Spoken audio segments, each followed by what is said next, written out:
Polly was on the DCI show. No. Don't tell it. So it's basically, I have to tell you. So it's basically like a big chat room, and each of the knife makers can have up to 10 people in their room with video and audio. And I think Polly was there since the very beginning, and Martin Huber's room never left it. And then his computer started acting up, so his video got cut out, and then he couldn't hear anybody, and he got kicked out of the room. And it was late in the night, so Huber's room was full all the time, and he's waiting in the chat room trying to wait for somebody to leave, and he's writing to us, "Come on guys, I can't get in." And he's like, Jesus Christ, or whatever the hell he was writing, right? and it turns out there's a chat room for each maker's room, and then there's a chat room for the whole entire DCI group, and he was writing in the whole entire DCI group the whole time, "Come on guys, let me in." Oh no. I feel so sad for you.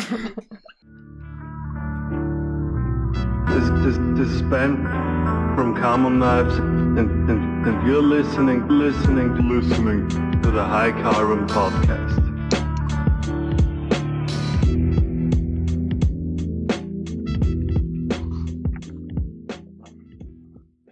Welcome, guys. We got a full house this week. Albert's back. Yes. Or not. There he is.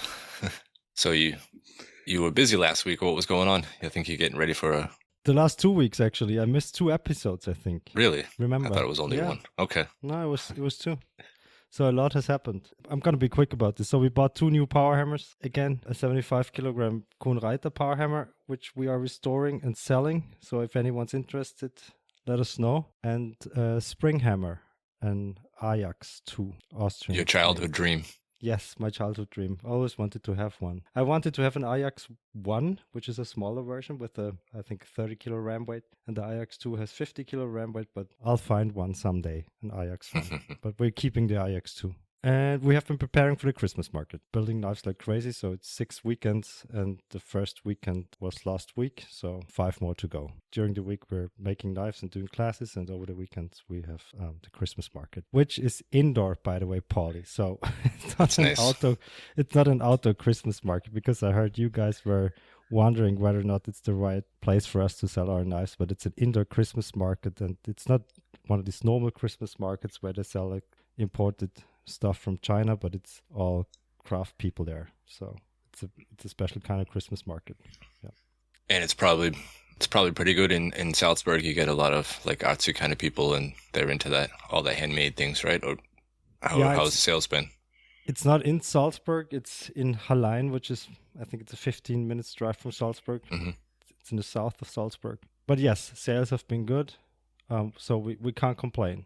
Let's see how it turns out in the end, because we have, as I said, 5 more weeks to go, or weekends to go. So that's why we can't do any classes. So maybe it should pay off, hopefully, because we can't do any classes the next 5 weekends. So, but first weekend has been great. Cool.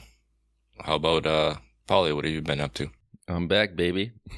It was a contrast week for me. I had a splendid time participating in DCI. The very first time as a guest, as a looker. Had mighty great time. I was surprised how many people actually listened to our show. So thank you so much. People were asking me to do the counts, which was super funny. Because, I guess they like it when I do that. And talked with many great makers. Did some bullshitting around in Martin Huber's booth with Benjamin Camon and a lot of great makers I've met up there. You were also there, so hopefully we got some new guests booked for our show. And I also managed to highly embarrass myself there, to say the least. As Benjamin Camon said, I lost all credibility to speak about IT. So we will leave it there. Maybe Albert will edit in some of the story, maybe not. But if you missed it and you don't hear it, well, listeners, you missed it. You better participate. And for my work that I have done this week, so it started really kind of shitty because my dust collector shit the bed. The bearing on that motor, it is made for wood dust, basically, and I use it for everything. It's like a blower style fan, if it tells you anything about it. And yeah, it started making funny noises, and I basically use it for almost all of my processes. It's for sandblasting, for grinding, and even for machining my G10. So I started dismantling that, and I needed to ship out 2 shipments for my suppliers, but apparently I could not finish them. So I instantly gave a call to the distributor of these machines, and he said that he would only get them at the end of the week. So I'm like, well, maybe I should start and try to repair it. And they have this like stupid sheet metal cage around it, and I would need to disassemble all of that. To remove the fan itself, I needed to unscrew, this fixing screw on the end of the shaft. Apparently, it is a left-hand thread screw. At least it was, because I broke it off. I broke off the head of the screw. I was starting to dismantle the blower itself with the broken screw inside.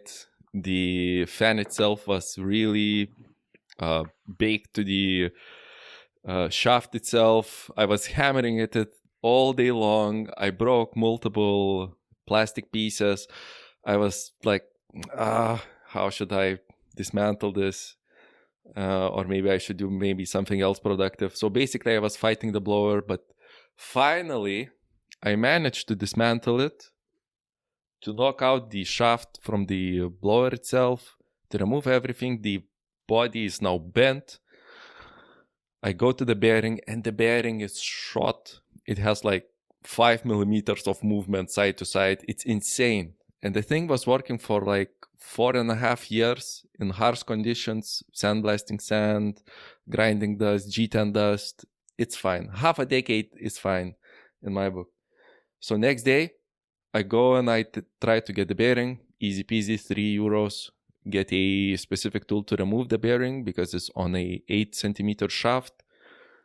Do that. And then I try to get the screw. And apparently, it's a pain in the ass to get a M6 left-hand thread screw. I had to go to 4 shops.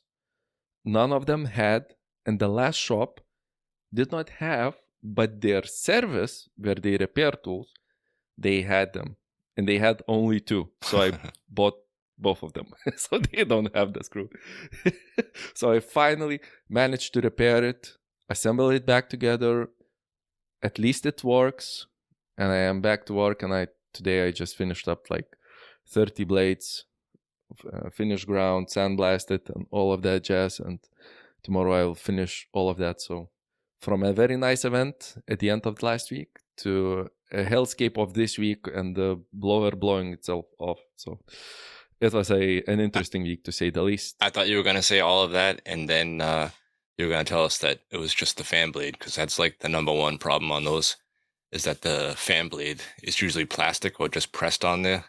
And a lot of times they get loose and start making a shitload of noise, and then people will buy like a new motor for 150, 200 euros, and it was just the cooling fan blade on the end that you can buy for, I don't know, 5 or 10 euros and get it shipped out to you.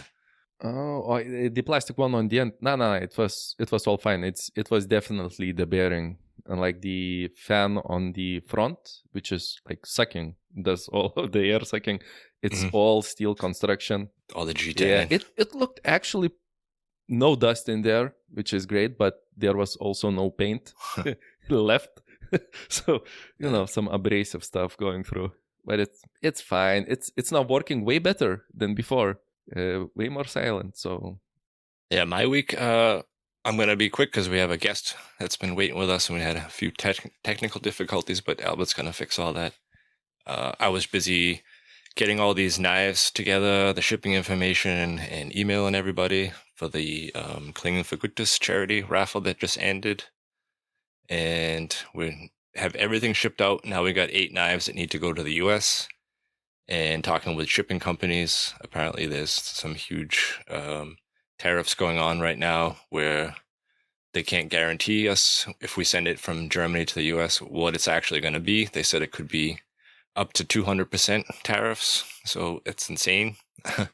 If we insure a knife for what they're worth, winners could be paying up to $1,000 to get a knife that they won in a raffle. So we have to figure something out. I think I'm going to have my parents take it back with them. They'll be coming here in a couple of weeks and staying for Christmas, and then I think I'm just going to have them take them back with them and mail them. They will be like it's insane. Drug mules, but they will be like knife mules. Yeah. Hey, Pop, you need to hide this long blade. I don't care where. You just have to go through the border patrol. No, it'll be fine with check-in. The only thing that I worry about is if they do look through the bags, that people touch them all and get their greasy fingerprints all over them and shit. So I'll have to give my dad a little instruction sheet or something about how to take care of these and oil them back up again. So, yeah, my dad listens to this. So, Dad, I haven't told you yet, but I think you'll be carrying 8 knives home with you this year. But what if you put them in these vacuum bags? They are transparent? Will they take out the knives? Yeah, I think that's probably the best bet. Like Kamon does it. Oil them up first and vacuum seal it. And they're transparent, like you said, so they can still open up the bag and then see what's in there without touching the knives and all that stuff. That's probably a good idea. But today, I'm going to introduce our guest. We have our second female guest. We have Chantal Schaschl from Chantal Schaschl Art Engraving. Sorry, that's a hard name to say. Welcome to the show. Welcome. Hi. Hi, guys. Thank you so much for your invite. I feel very honored to be like maybe the first engraver on your podcast. No, I don't know. Definitely, yeah, I think so. You actually did. Wow. Yeah. That's crazy. You did some engraving on one of the Klingen für Gutes knives that Chris made for us, right on the bolster area. Did you like it? Yeah, it was nice. I think it was probably an easier material for you to work with, some kind of a bone. Yeah, it was actually vegan bone, so it's a nut wood, so it's not actually bone. Okay. But it was really easy to work with, for sure. Yeah, it wasn't hand engraving, it was just milling with my hand mill, because engraving with the engraver wouldn't work on that type of material. Yeah. So it's kind of like a Dremel grinder that you use, like with small like rotating bits on them. It's like dentists use, like a very nice high pitched sound in the ear. Oh no! If you use it. Oh no! That sounds terrible. I got already flashbacks from the dentist office. And the smell of bone while you're doing that. Oh no! Perfect combination, yeah. Yeah, you should come and visit the workshop. You will feel at home for sure. Get my teeth done. Get some sick engravings on those. Everything's possible. Some nice gold inlays. Maybe a diamond here and there. Yeah. Yeah. And it sounded like an easy material for you to work with. The really vegan easy. Bone. The first time I'm hearing about vegan bone, that is interesting. Like, well, I need to check the name of the wood because it was a name I can't remember now. I would have guessed that it is like a lab-grown bone or whatever, or a bone from a vegan. No, but is it some sort of nut, like that grows on a tree or something? Yes, exactly. Yeah. Oh. Yes, I will have to check the name of the nut. Isn't it Taguanus? Tagua nut? Yeah. I think that's exactly. It's also called vegetable ivory, right? So Elfenbein. Exactly. So, yeah. Steinnuss. Yeah, Steinnuss auf Deutsch. So yeah, Tagua. Exactly. That was it. Thank you. You're better than Google. No, but I've used it before as for an inlay. So that's how I Oh, know. yeah. So are these like really big? Yeah, it's really Yeah, nice and soft. they're big. and smooth. They're like bigger than walnuts. I would have never guessed it looks just like a piece of bone. Yeah. That's some big nuts. I was waiting for Yeah, that. everyone was, and of course it was polished. I could not contain myself talking about nuts. So it was one of the easier materials to work with, but what are the biggest pain in the ass materials to work with? I guess maybe some meteorite or something like that because of the inconsistencies. I mean, yeah, I mean, titanium is a big pain in the ass for sure. Everything that it has already been hardened, of course. And I mean, with Damascus steel, it's also very problematic for me because it's like one layer is nice, one layer is not nice.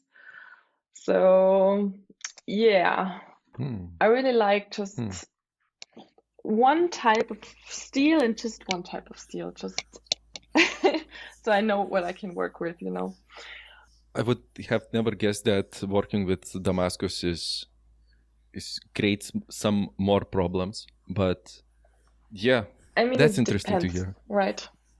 Yeah, but I've worked with meteorite, what you talked about, but it was really nice.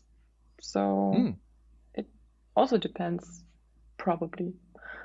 We did some wedding rings also with Chris, and I also did an inlay with a stone, so stone setting, and it all worked really nicely.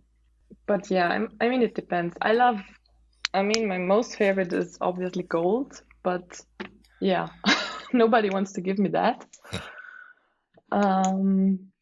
And yeah, of course, I'm also like very used to like everything that gunsmiths use.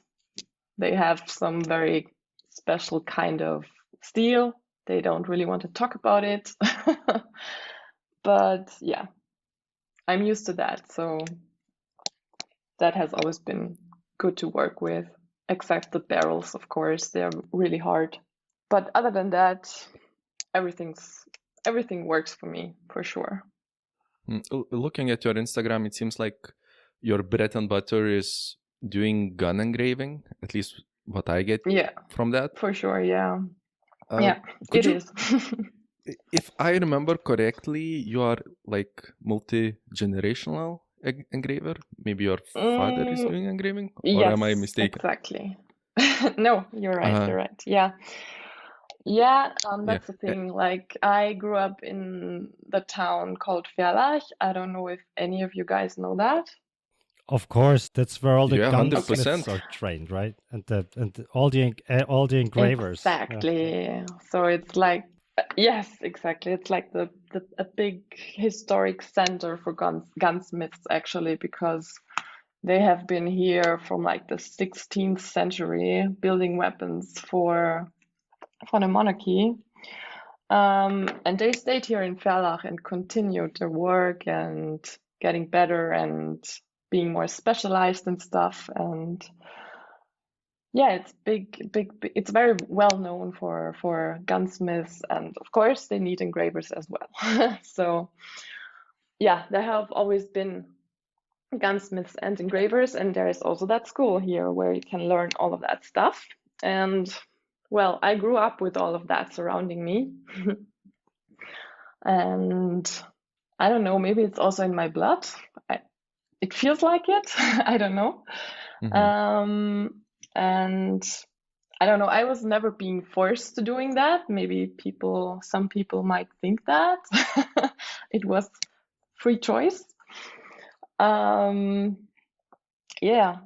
like I said, I just grew up with it. Like my first memories of me being in my father's workshop, and he would just put a very big sheet of paper on the wall, and I was just, he's giving me some pens to draw with, and yeah, I was sitting on the floor and he was engraving next to me, and we were being both creative at the same time. very, very early childhood memories in being in the workshop and seeing all of that stuff and kind of inhaling it probably. And then I continued just like, I went into another direction because as a teen you have to look elsewhere, right? I went to a music school. I had like 14 years piano career going on. But when I kind of grew older, I was like, I saw that it was really hard getting into music stuff in Austria. And I don't know. I always knew that I didn't want to go to university. I just knew it. It was not that because I was bad in school or stuff, but I was actually the best in my class and everybody was like, you have to go to university and use your brain and whatever. But I always knew I wanted to create something, like something with my hands, whatever. And in the summer times, I started working with my dad because at first it was very nice to just being able to work at home and it was there. But I really saw and how great it is, like the actual work. Every project is so different and it's so nice, and I kind of fell into it straight ahead. So from that point on, I continued every summer, and after I finished school, I went to the school in Verlach, so to be able to work self-employed afterwards. And so I did the school in Verlach for like fast lane. I jumped some classes and some years because I was faster, and I just had a lot more workshop going on in school, and it was great. It was just a lot of workshop, drawing and engraving and doing stuff. And after that, I just immediately went into self-employment, and that was like 12 years ago. It sounds like the early memories of spending time with your father, it sounds like a very, quality time with him and doing both creative things and growing in this definitely. household where he For sure. was like self-employed, right? He's also an engraver. Yes. When the years passed and you wanted to get back into engraving, how did your father take it? I guess he was very supportive of that? Yes, for sure. He was, for sure. I feel like he didn't told me directly, but I feel like he was kind of happy, but also kind of, are you sure about that? Because people in the industry are like, sometimes can be very hard. It's just a very man-dominated, how was it called? Like a very manly world. I don't know how to call it. Like all the gunsmiths and So, but he was a very big support from the beginning, for sure. And I know I can be very lucky that I have him, for sure, because everybody in school was like, you have your dad, so it's very easy for you and stuff.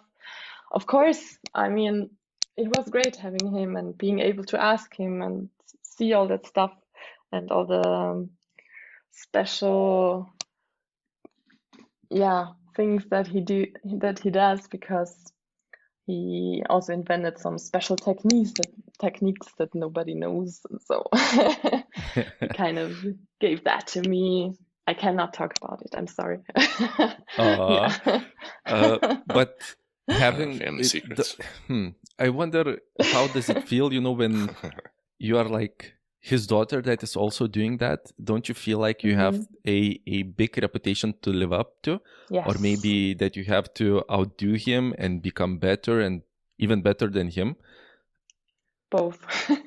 So that's what I always said. Yeah, like when people told me, it's easy for you, I'm always like, no, it's actually not, because people were expecting a lot of me because of it. So right from the beginning, I had to be great and I had to be exceptional. So I really tried to walk in his footsteps, and it's not always easy, for sure. Because I mean, he has many years more experience than me. But yeah, I mean, I like challenges, so. You've also gone off and started learning tattooing also, right? Yes. Yeah, sure. This was always like in the back of my head for years, because people are like, oh, it's totally the same. Engraving, tattooing, it's kind of the same. And yeah, it was also always in the back of my head, but I had so much work to do and I couldn't find the time. But then Corona happened. So yeah, this was like the time when I was like, fuck, I want to see people, I want to talk to people, and not just sit in the workshop the whole day and just, yeah, being alone with myself. And yeah, that's what pushed me into that, doing that as well. So it's right now it's really a nice like balance between having some days in a workshop where I can be able to be on my own, letting all the anger out on the metal because it doesn't talk back. And the other days I'm with clients in the tattoo shop and just talking the whole day and doing some, amazing projects. So it's a nice balance. I feel like it was a good way for me to. So are you kind of like a guest at that tattoo shop? I think it's called Enchanted Ink. This is like my name. Okay. Kind of my name. Yeah. Yes, I am. I am in Graz right now. In the shop, it's called Dunkelspecht, and there are like I'm paying some money to use all that stuff in there and being able to work there. Okay. But it's really great, so I love it for sure. But it's not really like engraving and tattooing is not the same at all. Now I know it's not the same at all. When you are looking from the side, when it looks like really the same. I kind of understand the take of normal people who are not in that industry, it looks pretty similar. But I was thinking about, when you are doing tattoos and you make a small mistake, maybe, you can have some leeway, maybe you can, fix it up. When you are doing engraving, is it possible to fix any mistakes? I don't make mistakes. Excellent answer. Excellent. Thank you. No, yeah. The true answer is I really don't make mistakes anymore. And it's not that big of a deal. Like, what kind of mistakes, right? The only mistake that can happen in engraving is like if you, what's the word? If you like slide with your graver. But that kind of damage doesn't happen anymore because now we have that pneumatic engraving system, and that sliding just happened with the hand push, so with the traditional tools. And with the pneumatic one, it doesn't happen anymore. It's really nice. So yeah, no mistakes are happening here in this workshop. I think that's hard to believe, because anytime I work with a Dremel and you grind something, that thing always like goes zoom off to the side, takes off on you. Like, I don't know how you can hold your hand so steady and work with such fine tools. Yeah, it's just 13 years of just doing that. day out, the whole day through. Yeah. It's like I'm sure I can do it in my sleep now. But I guess it's not a rotating tool, is it? It's like it's hammering, right? The pneumatic one. The pneumatic one, yeah, it's just exactly. Because It's like, Keith was talking about the rotating tools. okay, okay, I see. With the rotating one, I just use the second hand as well as to fixate the other hand where I hold the tool. So yeah, this doesn't happen as well with the rotating stuff. You know what I mean. So Keith, you should have used both hands. Yeah, next time, both hands. Yeah, and I'm working with binoculars, so it's really, really a small area I'm working with. So it's not a lot of movement, right?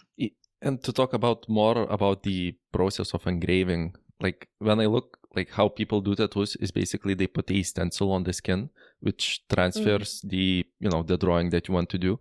Is it anything similar?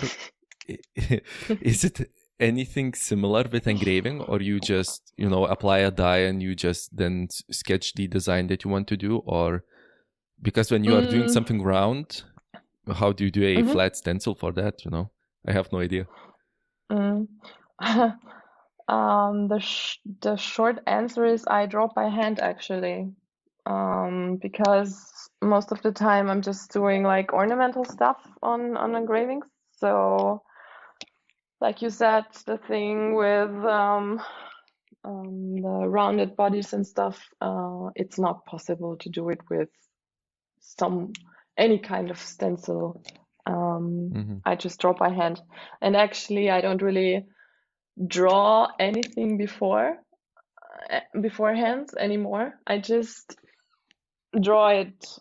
I start drawing on the thing. Like I don't do a sketch before. So you just take the gun, you apply the dye, and then you sit for hours and just try and create a beautiful design. And you create like in full or just in smaller parts. Let's say if you have like a long barrel. Yeah. I just start like where I want to start, and I do just this little area, and then I move on to the next one. But it's not like dye. I actually just use like a normal pen and some plastiline. I don't know if it's called plastiline in English. I'll have to check, but you apply this just on the metal surface. You roll over it, and so it gets like very, not shiny anymore. And then you can see just a pencil on it, right? And then if I have like a rifle part, I just do like the big overall where I wanted it to go, like the ornament.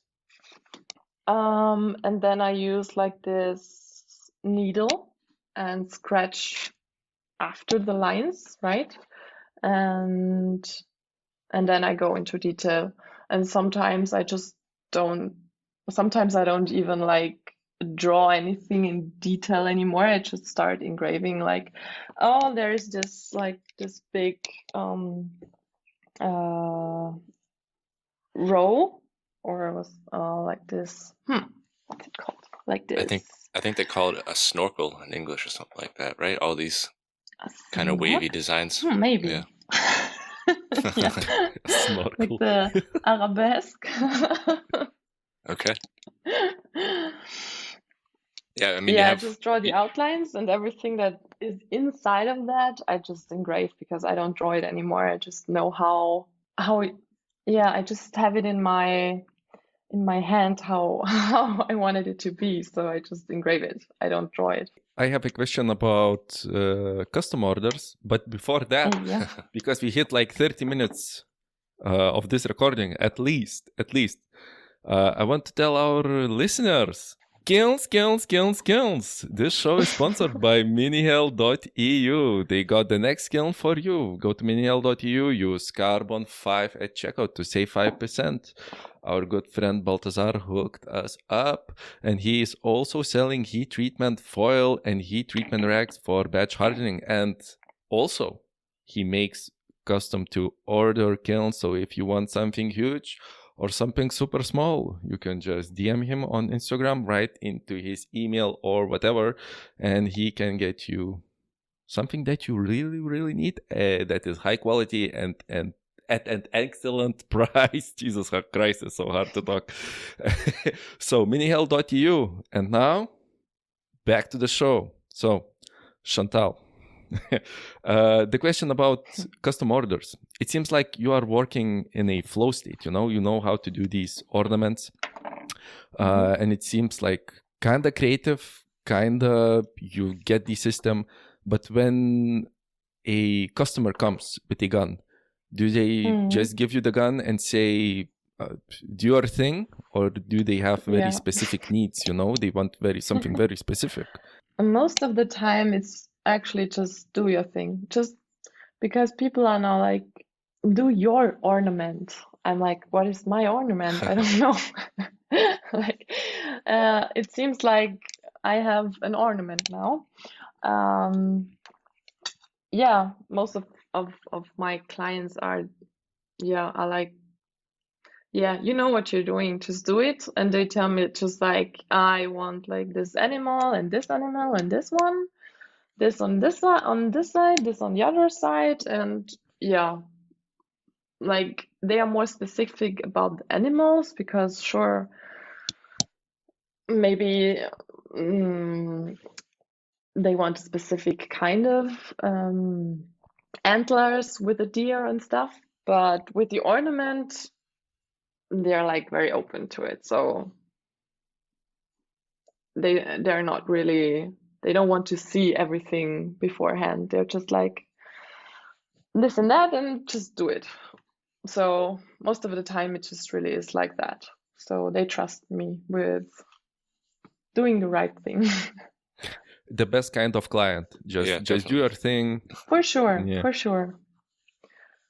So you do guns. I guess, of course, you do knives. Maybe some watch bodies. What is a watch? As a watch. Yeah, it's just a watch. Yeah, sure. What is the weirdest thing that you have engraved? Let me think. What's it called? The where you put your ashes in? An ashtray. Urn. Ashtray.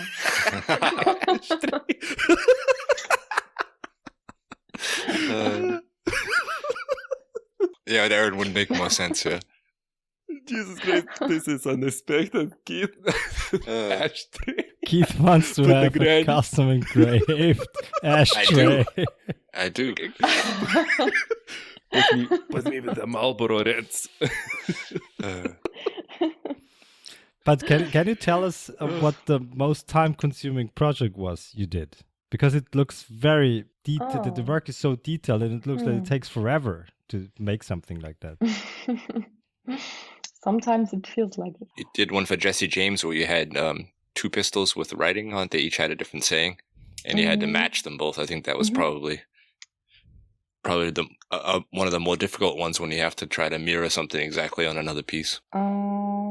Yeah, but that's of course, but it was not the most time consuming because it was just ornament and some basic engraving kind of for me at least. I think the most time consuming was the one for Krikov. I don't know if you saw it. It was the theme was the Galapagos Islands, and there were many animals on it, and it was very time consuming because of the inlays. So they wanted red gold inlays and silver and fine gold. So that was a lot of just inlaying, and that but takes give us a rough estimate. How much time did you spend on this so that we get an idea in hours? Always this question. Yeah. Like for this project, it took me for about 3 to 4 months. Holy shit. For one, okay, that's a lot of time. Yeah, sitting every day. Yeah. From, I don't know, 9 in the morning, sometimes 8 in the morning till 6 in the evening. Okay. Yeah. How do you manage to get this done if it takes so long? Do you do something else in between, or is it just this one project? Totally depends. Sometimes I'm working on like 3 projects at the same time, but I actually like to just work on one and just focus on that because, yeah, I like to get one finished, you know. I don't know. I just listen to a lot of music and to a lot of podcasts. Haha. So, yeah, time flies. I don't know, it works for me. I have a lot of patience, it seems like. And it's actually kind of like meditation sometimes. Do you have some projects that you have done with your father, or are you guys working on things together sometimes? Not really. We're both like, no, we're doing our own things. Yeah. No, but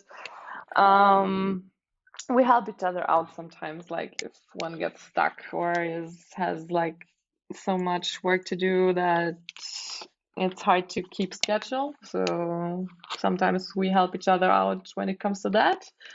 But otherwise, it's really hard to like split one project for 2 engravers because it's mostly with gun engraving, you just have that one part, right? Like the main part of the gun, and you can't really work simultaneously on it. And yeah, it also might look kind of strange because like everybody has his own handwriting with engraving. Yeah. And yeah, it overall should look like a whole beautiful piece, like with the same kind of style. So yeah, actually nobody asked us before to do that, so maybe with a knife. But are your styles similar, or are they completely distinct? Or can you tell that you're his daughter, for instance? So is there a family resemblance in It's so style? hard for me to say.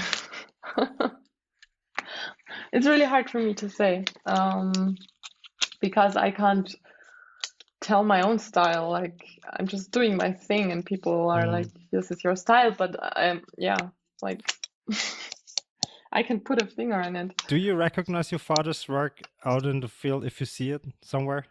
Can you tell that that's... Yeah. Okay. Most of the time, yeah. But maybe it's also because I've seen it here. Okay. Yeah. But I would say we're different for sure. Like it's not exactly the same because like even though I had the opportunity to ask him a lot, I mostly tried to work it out on my own. And so I kind of developed my own thing. I've seen numerous high-end knife makers are also getting into engraving, and maybe some want to get into engraving.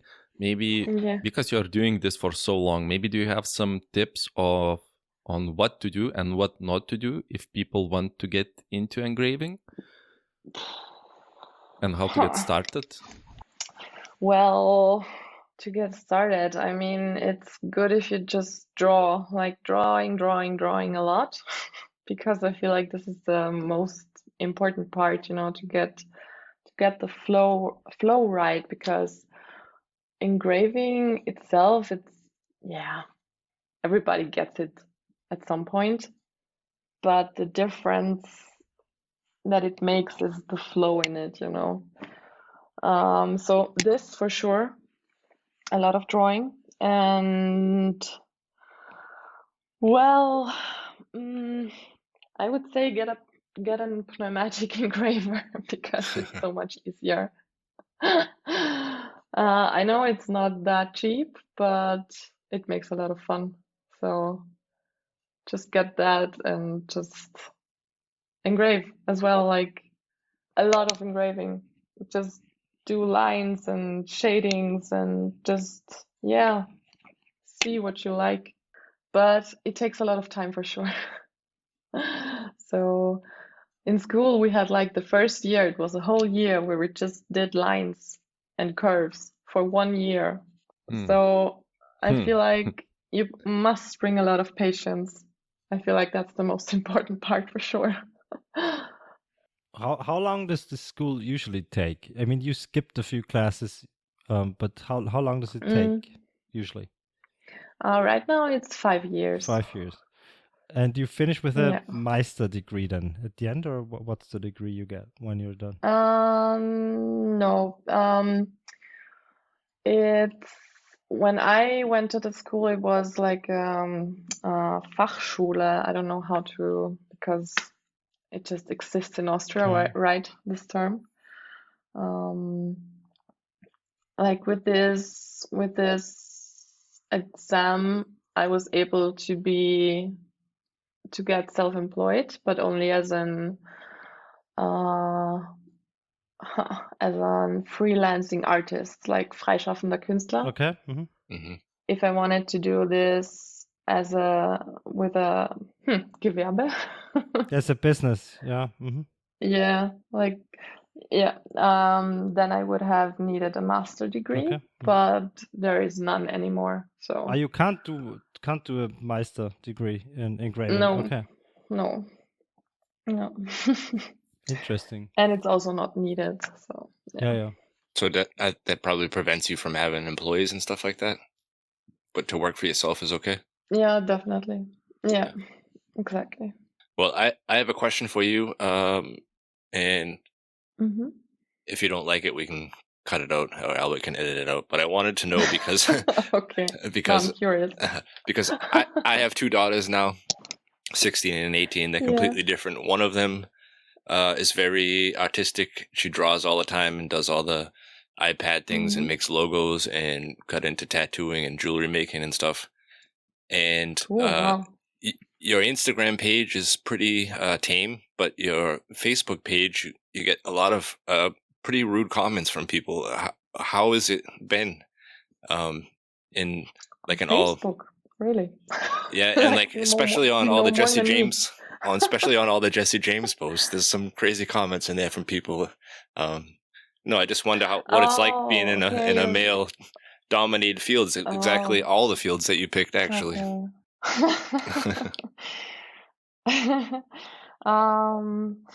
Yeah, that's true. I mean, in the beginning, it's tough for sure, and I was very shy as well at first. In the first few years, I was just keeping to myself and trying not to think much about it and just doing my work. But now I don't know what it is. Maybe it's the tattooing, because I talk a lot to people now and just getting more confident through it. Maybe it's the age, I don't know. I don't really care anymore, like, about anything. The internet is the internet, and I don't know, let them talk. I don't really care. Okay. And it's not that hard for me, so I feel like mostly I know what you're talking about, the Jesse James post, but I mean, it was just that once. Everybody else is really nice, so. I mean, maybe that's just a problem for all female and not just in those industries. Yeah, I don't know. I mean, I'm not a woman, so I wouldn't know, but. Yeah, definitely, for sure. You kind of get a thick skin, sorry, if you just, through getting older and wiser, maybe, I don't know. And my next question would be, can we do some live tattooing at Knife Show Austria next year?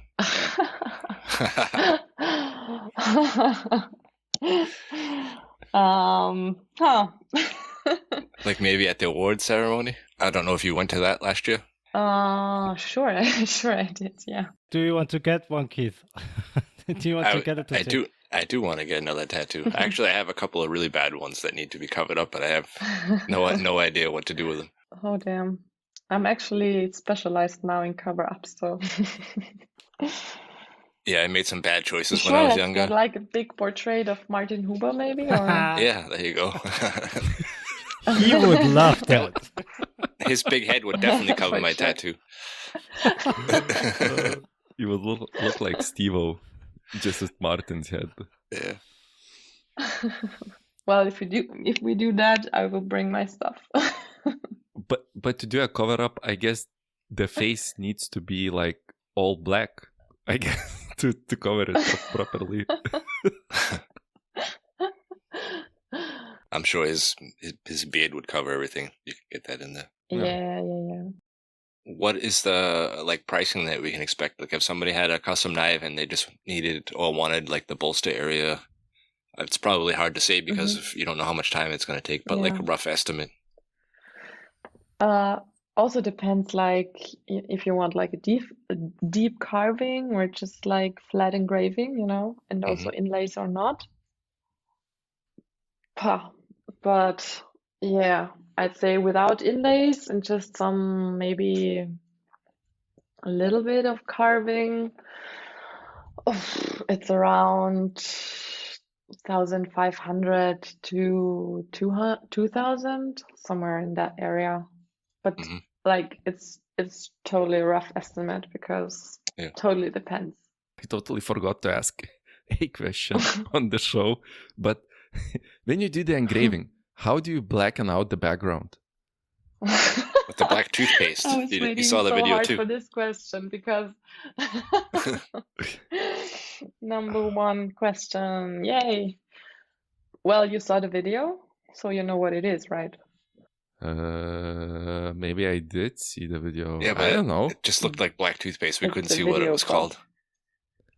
Yeah, Okay. it looks But, like like, just black goo. Is Didn't I write it in the video, like on the... I'm a Polly knife doesn't maker. I read. cannot read. Yeah, I don't. I'm Lithuanian. We now don't I read get here. Illiteracy is high. I'm trying to keep it up high. Maybe do you have an Okay, audio version of the writing? I will do it especially for you. Thank you. It's just simple oil paint, black oil paint. But it Damn. but it wears down, right? Pew. It wears down. I would not expect that.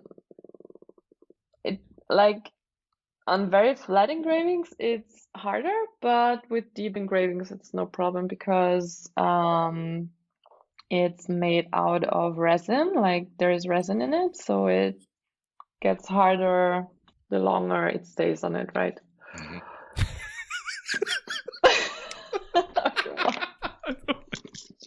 Sorry, I'm so sorry. Laughing right now. but- Oh, Polly. Yeah. I guess you listen to our podcast, so you should know that. Yeah. It's fine. It's out of my system now. It's Yeah. fine. It's fine. Yeah, okay. But you know what I mean? I do know what you mean. Okay. This is not getting any better. It's so good it's not on the show. Oh my god. It will be, Polly. It will be. No! Don't do dirty to me. Just fucking out about the DCI. Oh man, I'm on a roll. Embarrassing myself. on Any the other DCI questions, now. Polly? I feel like that Anything one else you want to talk know? will be for something else. I had some, but now I'm reluctant. Polly, you just completely missed that joke. I did. Yeah, I did. It's all right. You'll hear it when it is. You yes. I'm still aggravated about. I don't know. You will have to explain me in the DMs about it. All right. Yeah, what I missed. Yeah. I'm sure you know all about it. Yeah. I totally missed it, dude, but I kind of get it where you are coming from. Yeah, but about the engraving, so it's basically just a I don't want to dumb it down, but for myself, I have to dumb it down. It's like this. It's so hard to imagine, like, how can you find your own style in this, because it looks so. It needs to be very strict, I guess, to have the fluidity, to have the coherence and the look in it, right? So it seems like it's very hard to find yourself in there because it's so strict, right? Kind of, yeah. I mean, it's not that strict. It's like pretty easy. It's just if that one goes left, the other one goes right. Yeah, it's like it's so easy. I did it for so 13 years. It's so easy.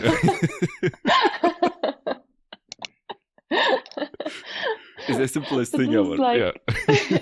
yeah. For 1 year you have to do. Are you getting it right now? So yeah. for 1 year. For 1 year you have to do straight lines. For second year you have to do curved lines. Only to the left. So next year to the right. Yeah. No, you have one video where you had a gun like drawn out on paper and you were filling in like the curves and everything. I imagine that is like what you would be doing every day, like drawing it in, erasing it, drawing it, starting over, trying to get everything to fit. Not that you would just be able to just start and then have it all tie in together. But I guess it just takes years of experience. Yeah, for sure. Yeah. Yeah, like the drawing that you saw, I don't do that really often. Like this one was for a well, I don't know which one you saw, but most of the time, like I said, I just do the drawing on the piece itself. But if I do like a very exact drawing on my iPad, it's like this project. It was for a company that used it for a CNC engraving, so they paid me just for the drawing. Oh, okay. So this one had to be really exact. So yeah. But yeah, it's just like it's really like this. It's really just that rule. Just like if it flows, if one scroll flows to the right, the other one that grows out of it flows to the left, and it's always that. And you so can simple. play with it. Yeah, I will start engraving tomorrow. You will be out of your job. It's just one to the left, one to the right, one to the left. I will specialize on husky socks. It's fine. Yeah. We will see how that goes. I can be a beta tester, test driver of the socks. It's fine. It's like free R&D. But also looking like you engrave so many things that have so many different shapes. I guess, yeah, of course, you've done it for multiple, like over a decade now. I guess it's not a problem, but like work holding, like holding the pieces in correct orientation, is it something tricky, or just devices are so good that they are just easy peasy, just it holds and it's fine? Depends. Yeah, it depends on the piece. But I have some of the pieces are custom made, so they're kind of different, but mostly they're kind of the same. And I have this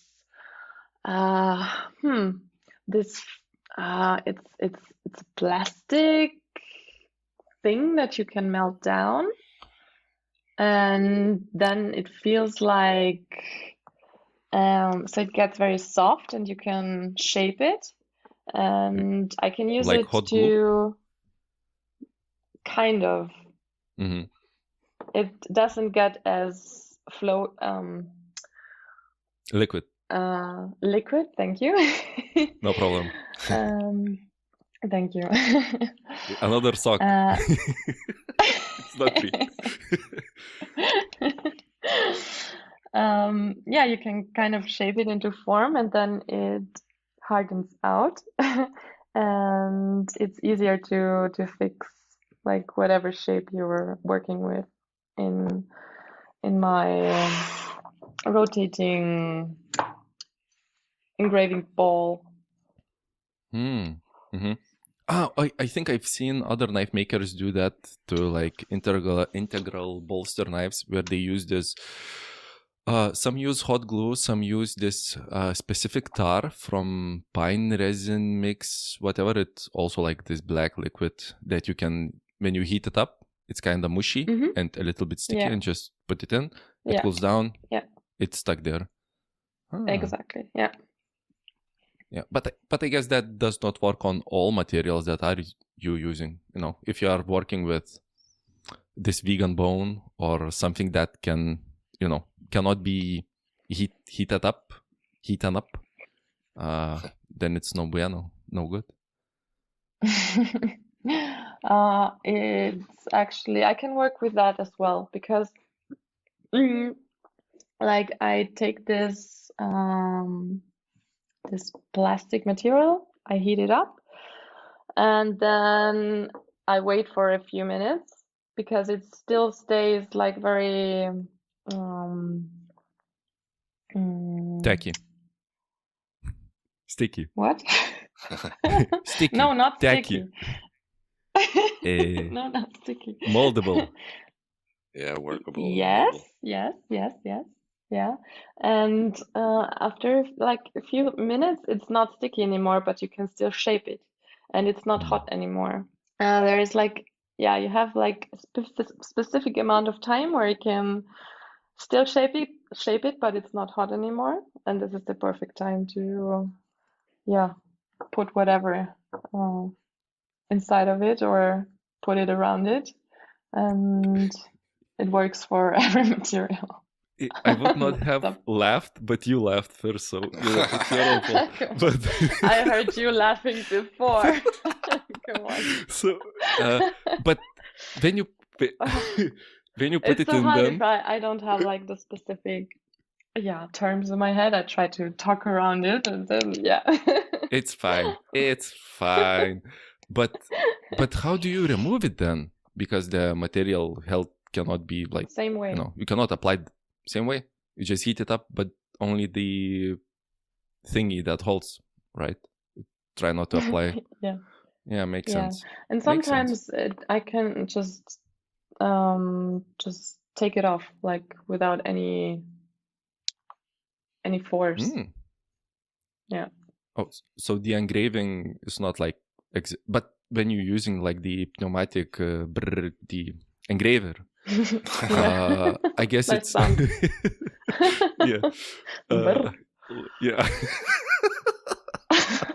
This is the same sound that Come On does to me. Jesus Christ. It's so stupid. But same sound for what? But it doesn't matter. Does not matter. Okay. I'm not asking anymore further. But I guess when you are like it's applying constant pressure that is like pneumatically applied. It does not move or disengage that. I'm so retarded. I cannot ask a straight question. Jesus Christ. I'm so sorry. It holds. If it holds, it holds. It's fine. Yeah, it's not like a jackhammer. It's a really small tool. Jackhammer, right? Yeah. Because when I watch at Kyle Royer, like his videos, it sounds so loud, like the sound, and you would think if it is moving metal, it's shaving away metal, even if the bit is sharp, it's still applying like not insignificant amount of force, right? If it holds, it holds. It's fine. Don't you find don't any like of those vibrations get into your hand after a work day? Like if you are engraving for 9 hours, you should be like shaking, no? No, never happened to me before, but who knows? No, the pneumatic tool is actually like no problem at all. It's the milling tool that is actually more not that nice to work with for a whole day because I get like cramps in my hand. Yeah, but yeah, it's gone the next day, so I can start all over again. Even hearing you mention the Dremel type of tool, it already started hurting my teeth. The dentist office is so terrible. You want to hear it? Like it's next to me right now. Do it. Yep. Do it. Need it. Give me PTSD. Are you ready? Yeah. I hope you can hear it. Wait. It's disgusting. All right, that's enough. It's the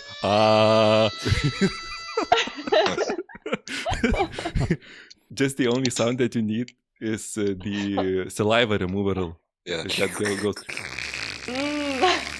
Perfect. Yeah. Oh no, I can hear it in my skull. It's so terrible. Oh. I guess when you go into the dentist office, you're like, "Ooh, nice tools. Where did you get them?" Yeah, I want to check them out for sure.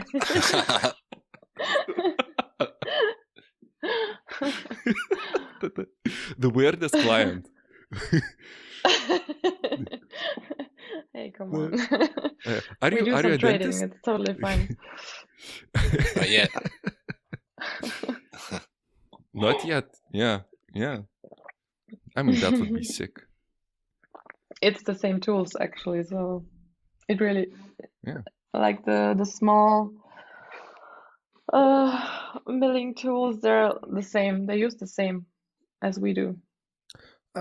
I mean, you just have to get a nice chair and then you have a side job, free dental care. Yeah. It's fine. Little engraving, fix your teeth, and a tattoo after. Oh, nice. Oh my man, we got one of crazy person that is known here. He's like a woodworker, and he pretended to be a dentist. And he used to go, he has like this a listing on our listing site here locally that he does exceptionally low-priced dental work, and quite a few people ask him to do dental work, and he has been in court for like 2 times already. He was in jail for 1 time, and when when the people said that he brought like not even proper equipment, like he brought woodworkers equipment. No. And he fixed their their teeth, and it said that it was mostly old people, and for the first days it was fine for them, but then problems started arising. It's not the best work that he has done. Yeah. Where can everybody find you? You're on Instagram, and I couldn't find like any other pages. There's a few like newspaper articles and things like that you've done over the years, but it's it's actually just Instagram mostly. Actually, I've never done like a homepage. Because I don't need it. Everything works out with Instagram very well and very nicely. So I haven't had the need to create a homepage yet. Maybe I will someday, but it's just Instagram actually. Well, that's a good problem to have. Not really a problem, I guess. You're always busy. Yeah, I am for sure. It's way too much actually. Having to do full-time jobs and like a very small puppy at home is not a lot of fun sometimes. A new dog? What kind of dog did you get? A husky, of course. Oh no. Yes. No. Yeah. Does he speak? Does he make funny noises and wants always to go outside? It's a she, and yes. Nah. She talks a lot. She cries a lot. Yeah. She always wants something. I don't know what, but she always wants something. That's a full-time job to have a husky at home. It's insane. and another Yeah, you're full-time job lucky is... she's asleep right now. And the hairs, I heard that they are... I forgot the word, but they are dropping their hairs a lot. It's insane, actually. Oh, Shedding. yeah. Right now Yeah, it's shedding. totally fine. Like in winter, it's very nice. Summer we will see. Like I have her for like 5 months now, so I don't know. Because this summer she had her puppy fur, everything was fine. Right now she's just growing and growing. Hair getting longer and stuff, but right now it's really nice and not a lot of hair falling out. So we will see. I will tell you next year. Maybe I can create some like some hoodies from her fur, and I will bring it to you next year. That would be insane. Socks, winter socks from husky hair. Oh yeah. The warmest thing ever. That would be great. Sounds amazing. I will try my best. So next year at Knife Show Austria, if you come, I will go up to you and ask for my at least one sock from husky hair. Okay, I give you like a small, like I don't know, in the baby size maybe. Maybe that will work out. That's fine. That's fine. We will see. We'll see how the shedding goes. How much can you harvest? If you see him coming, you better hide because he asks for everything for free. He doesn't like to pay for stuff. Oh damn. Yeah, and I don't give discounts. Yes, it's fair price. Okay, I will write it down. So. Thank you. One I will baby remind sock. you a few months in advance then. Thank you. That's very nice. He's happy now. Yes. Anything for free, I'm happy, man. Awesome. Last time it was Fabian. He sent me some free scales and some jars of Leberkäse. I'm now full. But now it's getting cold. But not this year. Next year, I'm preparing for next year's winter. So, at least one sock. It's fine. Gets the blood flowing. One sock per year. Nice. Albert had to take over the podcast, so we don't have any music, but I'm sure he can edit that in. Sure. But we wanted to thank you very much for coming on to the show and sharing all your expertise with us. Thank you. I guess if you don't, Sure, thanks. if you don't have any other web pages or anything to say, you guys can find her on Instagram. We'll put it in the show notes. Yeah. So. Yeah, thanks for having me and listening to my talking like a lot. I feel like I talked too much, but thank you. That was Good. perfect. Yeah. Perfect, yeah. Okay. Awesome. And I hope right. my English was kind of alright. I don't know. Very good. Yeah, it was fine. Mm-hmm. It was good. It was fine. Okay. It's fine. Good is like not good. Good. It worked. Okay. Don't worry, it was great. They have me on board. Keith, close it down. Yeah, we'll talk to you guys next week. Bye for now. Bye-bye. Bye-bye. Auf Wiedersehen. Tschüss. No music. The poly out, I guess.